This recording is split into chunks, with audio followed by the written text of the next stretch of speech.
कक्षा में हमने मुंशी प्रेमचंद की प्रसिद्ध कहानी बड़े भाई साहब के 5 महत्वपूर्ण प्रश्नों के उत्तर लगभग 25-30 शब्दों में किए थे, राइट। आज हम उन्हीं प्रश्नों को एक कदम आगे ले जाएंगे। हेलो स्टूडेंट, कैसे हैं आप सभी? आशा करती हूँ जहाँ भी होंगे अच्छे होंगे। तो चलिए कक्षा को आरंभ करते हैं।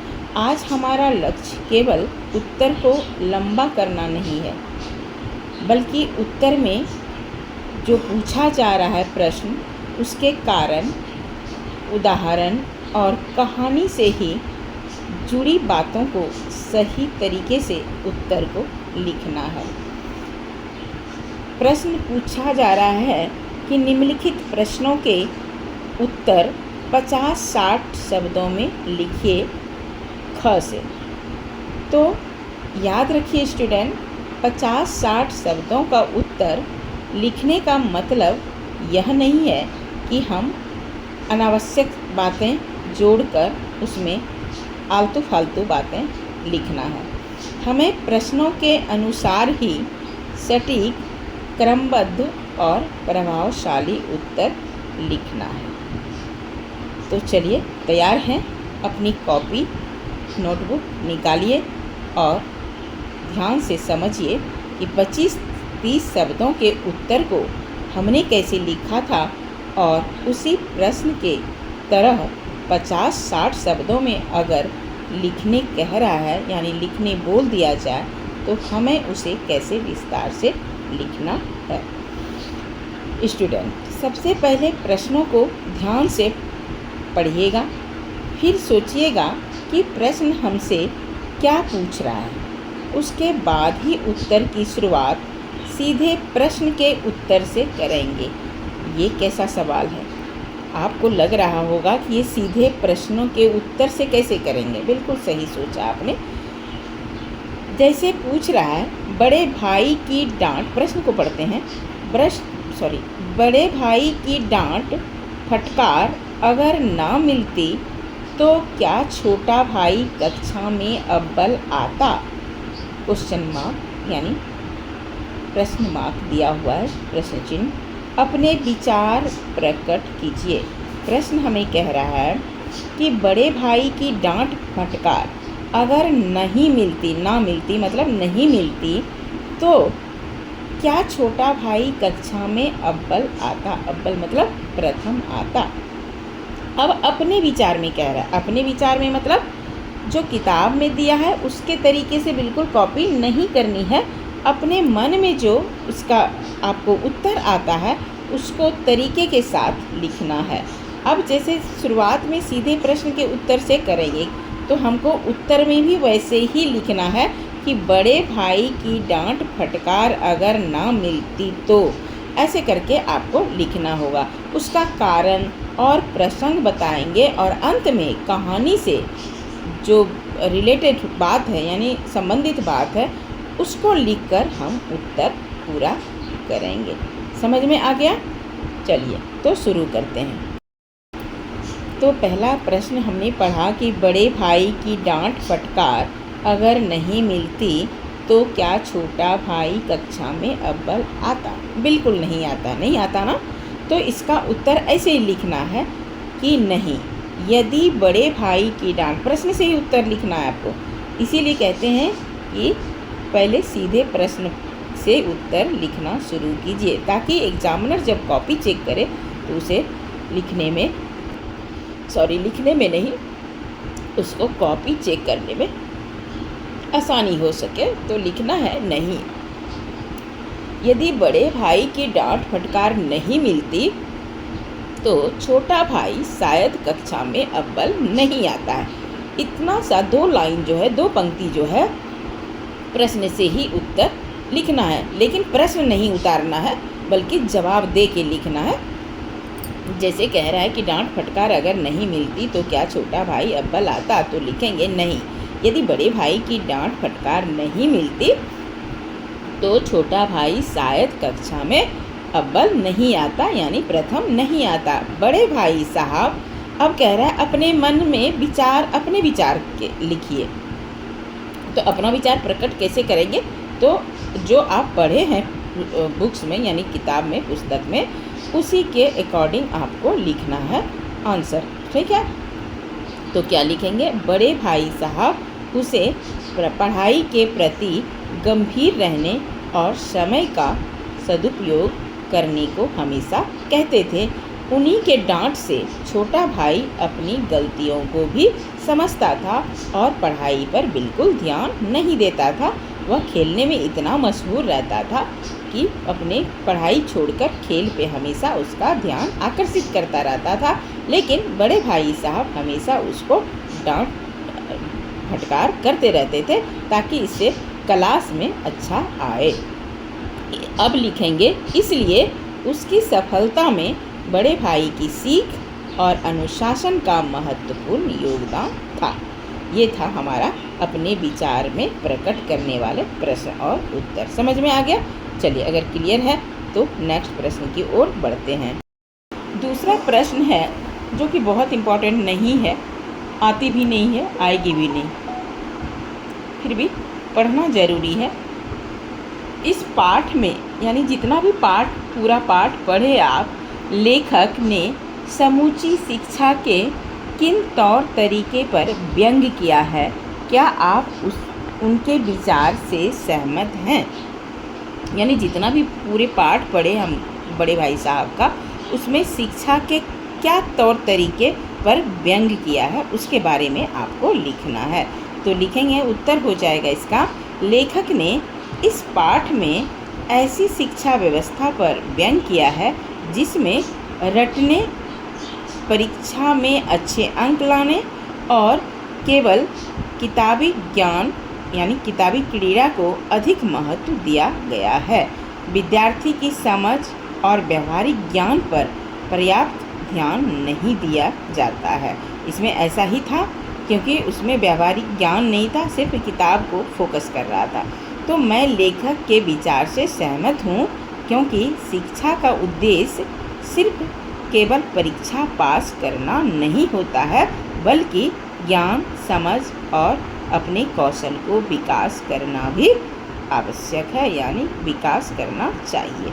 यही उसका उत्तर होना चाहिए। ठीक है, तो इस पूरी पाठ में शिक्षा में को लेकर लेखक ने यही व्यंग किया है। इसका उत्तर यही हो जाएगा। चलिए, अब थर्ड प्रश्न है, बड़े भाई साहब के अनुसार जीवन की समझ कैसे आती है? इम्पोर्टेंट है, बहुत महत्वपूर्ण है, ध्यान से सुनिए।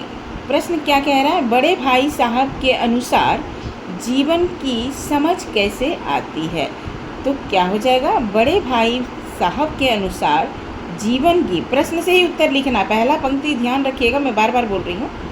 बड़े भाई साहब के अनुसार जीवन की समझ केवल किताबों पढ़ने से नहीं आती है। बताया था ना, बड़े भाई साहब सिर्फ पुस्तक पढ़ने से नहीं आती है, बल्कि अनुभव और उम्र के साथ आती है।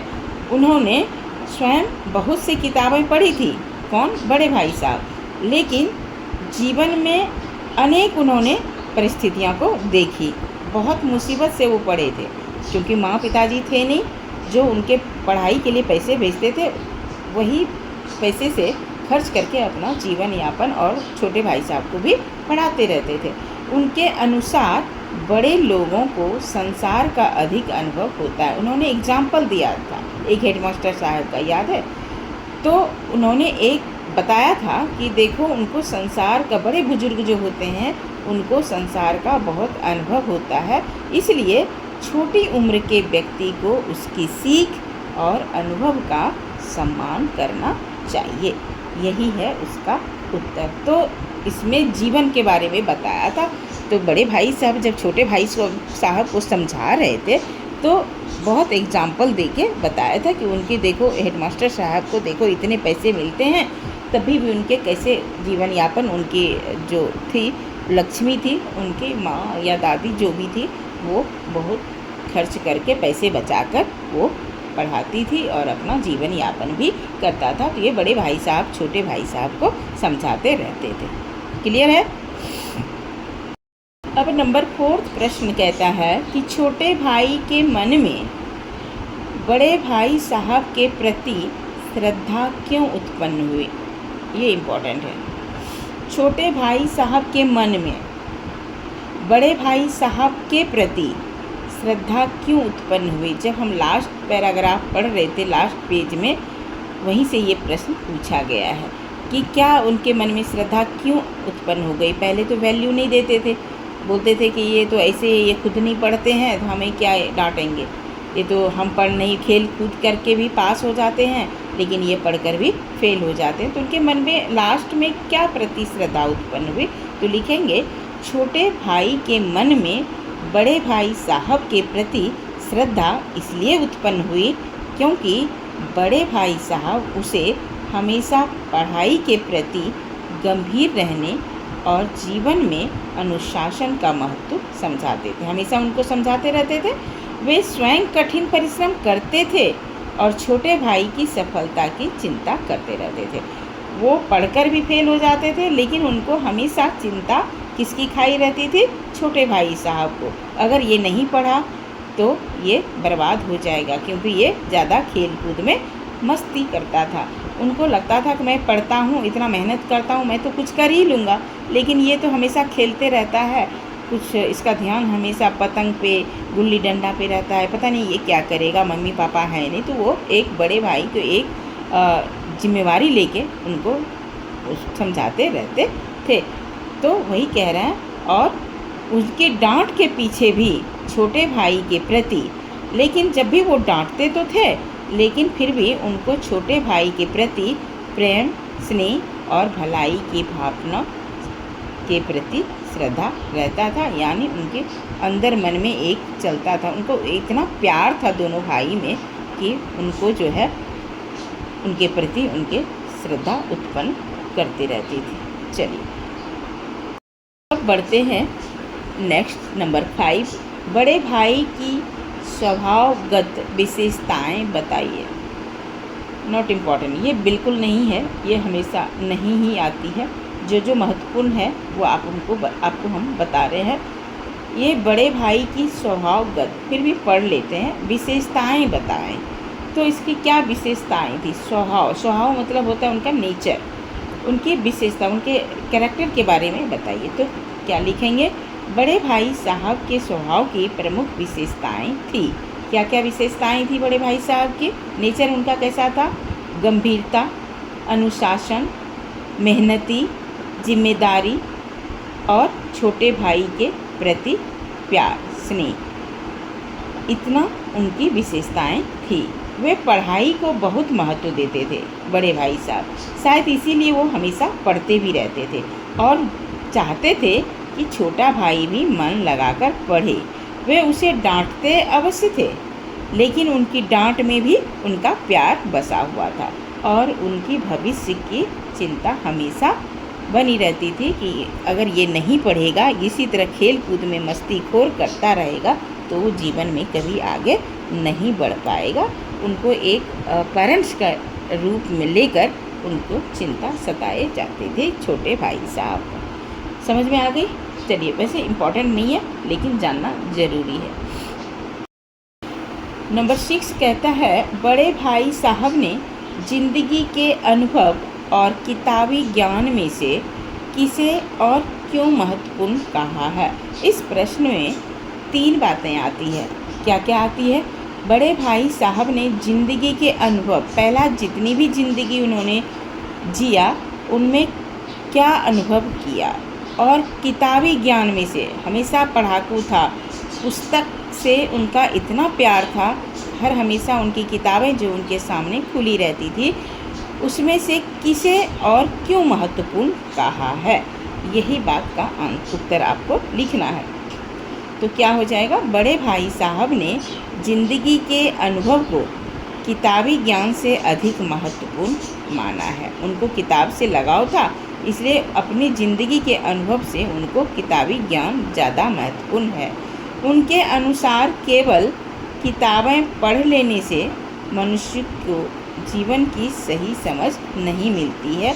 जीवन में आने वाली हर परिस्थितियों को, प्रत्येक कठिनाइयों को और उतार चढ़ाव से जो व्यक्ति वास्तविक अनुभव प्राप्त करता है, वो इसलिए मानते थे कि उम्र और अनुभव के साथ जीवन को समझने की भी क्षमता रहनी चाहिए। तो यही उनके मन में चल रहा था, ये इम्पोर्टेंट है। अब नंबर 7 है, लास्ट है। जैसा कि मैंने पहले ही कहा था कि क ख ग है, जो ख में प्रश्न टोटल 7 हैं और ग में 4 है, जो हम नेक्स्ट क्लास में पढ़ेंगे। तो 7 प्रश्न हमें क्या कहती है, आइए उसे देख लेते हैं। 7वां प्रश्न है, बताइए पाठ के किन अंशों से पता चलता है कि। अब नंबर 7 जो लास्ट वाला है उसमें क ख ग ख है। प्रश्न छोटा छोटा पूछा है, उसी का उत्तर आपको लिखना है। क्लास लेंदी हो जाएगी लेकिन लास्ट तक ही करेंगे। प्रश्न 7 का क कहता है कि छोटा भाई अपने भाई साहब का आदर करता है। कैसे पता चलता है? प्रश्न यही पूछ रहा है कि किन अंशों से पता चलता है कि छोटे भाई अपने भाई साहब का आदर करता है। आदर मतलब सम्मान। तो लिखेंगे छोटा भाई बड़े भाई साहब की डांट फटकार के बावजूद उनका बहुत सम्मान करता है।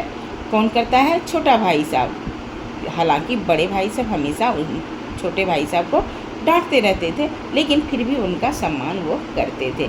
वह उनके सामने अपनी गलतियां स्वीकार करता है और उनकी बातों को वो ध्यान से सुनते भी थे। वह उनके अनुभव और उम्र को अपने से अधिक मानता था। यही उनका आदर वो करते थे छोटे भाई साहब की। यही सोचते थे कि कितना भी है तो हमारे से उम्र में बड़े हैं, भले फेल होके हमारे दर्जे में आ तो जाते हैं लेकिन हमसे वो बड़े हैं। यही वो आदर करता था। सभी को समझ में आ रही है? चलिए, ख कह रहा है भाई साहब को जिंदगी का अच्छा अनुभव है। किन अंशों से पता चलता है ये कि भाई साहब को ज़िंदगी का अच्छा अनुभव है? कैसे साबित कर सकते हैं? इसका जवाब ऐसे ही देना होगा आपको कि भाई साहब को ज़िंदगी का अच्छा अनुभव है। इसीलिए भाई साहब कहते हैं कि केवल किताबें पढ़ने से जीवन की समझ नहीं आती है, यानी जीवन का अनुभव नहीं होता है। वे अपने अनुभवों के आधार पर छोटे भाई को समझाते थे कि जीवन में परिस्थितियां और कठिनाइयों से मनुष्य बहुत कुछ सीखता है। इससे उनके जीवन अनुभव का पता चलता है। यही बोलते थे बड़े भाई साहब कि सिर्फ किताब को पढ़ने से ज्ञान नहीं मिलता, लेकिन कुछ व्यावहारिक ऐसा ज्ञान है जो उससे हमें बहुत कुछ बड़ों से भी सीख मिलती है। आज की डेट में लोग बड़ों के पास नहीं बैठना चाहते हैं, लेकिन आप जानते हैं जब पहले दादा दादी से लगाव होता था बच्चों को, कि दादा दादी जब तक कहानियाँ ना सुनाए तो हमें नींद नहीं आती। बड़े बुजुर्गों से अगर 4 बातें करते हैं तो सीखते थे लोग, कि बहुत ज्ञान मिलता था। ये बात हकीकत है। पहले ये मोबाइल का ज़माना नहीं था तो मोबाइल हाथ में आती नहीं थी, तो लोग बड़े बुजुर्गों से बहुत कुछ अनुभवी नॉलेज सीखते थे। जीवन में क्या क्या चलाई थी, कैसे दादा दादी कर संघर्ष से अपना जीवन यापन करते थे, कैसे पेट भरते थे लोग, कैसे पुरानी प्रथा कैसे चली आ रही थी, ये सब सीखने को मिलता था। आज की दौर में क्या है, बच्चे नेट पे सब चीज़ सीख लेते हैं, इवन स्कूल का सब चीज़ पढ़ लेते हैं। तो बच्चे बड़े बुजुर्गों के पास बैठते तक नहीं। बात तो करना दूर की बात है, बड़ों के पास बैठना भी पसंद नहीं करते हैं। क्यों? क्योंकि उनकी लेक्चर जो है बड़ों का जो भी ज्ञान देंगे ना, उनको पसंद नहीं आएगी। और इवन बुरा भी लग जाता है, रियली बता रही हूँ। अगर बोलेंगे पढ़ोगे नहीं ना, ये क्या लैपटॉप में पढ़ते रहते हो, ये लैपटॉप से काम चल जाएगा? कभी किताब में पढ़ो, हाथ से लिखो, ताकि आपकी स्पीड बढ़ी रहेगी, तब एग्ज़ाम में क्वेश्चन प्रश्न उत्तर अटैम्प्ट करोगे। लेकिन वो उनकी सुनते नहीं हैं। आजकल बड़ों की सुनते कहाँ हैं बच्चे? वही नेट, वही मोबाइल, दिन भर सारा दिन चला रहता। तो ऐसे ही कह रहे हैं कि जो उनके जीवन अनुभव का ऐसे ही पता चलता था, जैसे बड़े भाई साहब ने छोटे भाई साहब को सिखाते थे। अब ग कहता है भाई साहब के भीतर भी एक बच्चा है। बड़े भाई साहब कह रहे हैं बड़े भाई साहब के भीतर भी एक बच्चा है। किन अंशों से पता चलता है? तो जब छोटे भाई ने देखा कि बड़े भाई साहब भी पतंग उड़ाने के लिए दौड़ पड़े और पतंग लूटने के लिए भी उसके साथ साथ भागे। तब उसे महसूस हुआ, छोटे भाई साहब को, कि ये बड़े होकर भी इनके भीतर भी एक बचपना छिपा हुआ। मन तो बड़े भाई साहब का करता ही था, लेकिन छोटे भाई साहब की वजह से वह नहीं खेलने को जाता था, ना ही पतंग उड़ाने को जाता था, लेकिन बड़े भाई साहब का मन करता था। जब इनका मन देख के छोटे भाई साहब को लगा कि इनके भीतर भी एक बचपना छिपा हुआ है, लेकिन यह मेरी वजह से नहीं जा पाते हैं, तो वही कह रहे हैं छोटे भाई साहब कि बड़े भाई साहब के भीतर भी एक बच्चा है। किन अंशों से पता चलता है? तो यही एक अंश है कि वो उनका मन जो है पतंग दौड़ लूटने के लिए, पतंग उड़ाने के लिए महसूस करता था, लेकिन वह उड़ा नहीं पाता था छोटे भाई साहब की वजह से। तो इसका मतलब है उनमें भी एक बचपना छिपा हुआ है। सबसे लास्ट प्रश्न कहता है घ, भाई साहब छोटे भाई का भला चाहते हैं। किन अंशों से पता चलता है? तो भाई साहब तो चाहते ही थे, हमेशा डांटते रहते थे कि अच्छा कर्म करो, अच्छा जीवन में अगर पढ़ोगे नहीं तो कैसे चलेगा। हमेशा डांटते भी थे, आज तुमने कितना पढ़ा, मतलब बिल्कुल एक पेरेंट्स जैसे ख्याल रखते हैं उनका, छोटे भाई साहब का बड़े भाई साहब ख्याल रखते थे।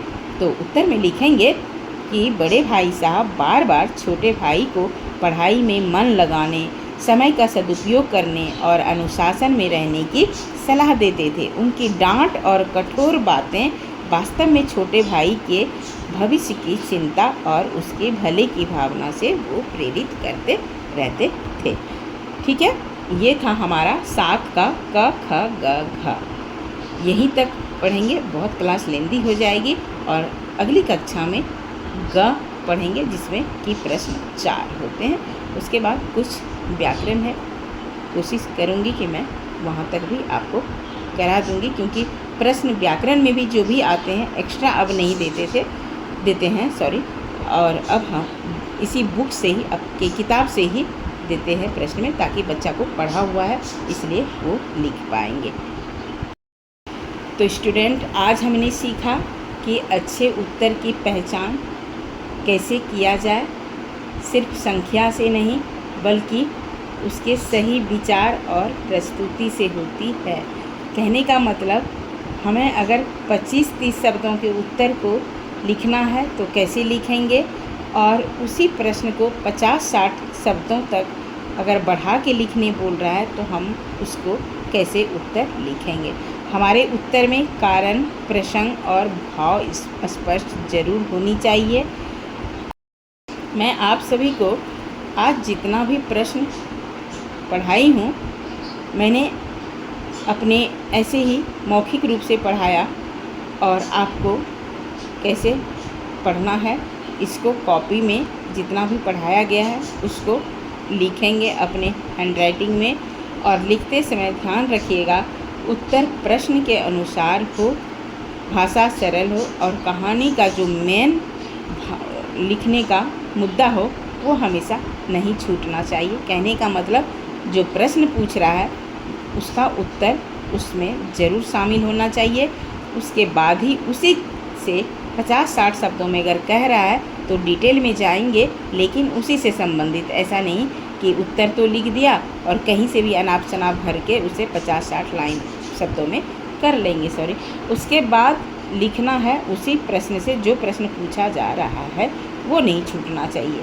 तो चलिए, अगली कक्षा में हम आपके लिए इसी जो बाकी के बचे हुए उस उत्तर को देखेंगे, और जहाँ होगा वहाँ सुधार भी करेंगे अगर गलतियाँ होगी तो। चलिए, आज की क्लास आपको पसंद आई होगी, मैं ऐसा उम्मीद करती हूँ। तो आज की क्लास मैं यहीं समाप्त करती हूँ। इसका अच्छे से अभ्यास कीजिएगा, लिखकर याद कीजिएगा, पढ़ते रहिएगा और निरंतर बढ़ते रहिए। मिलते हैं अगली कक्षा में, तब तक के लिए take care and bye bye.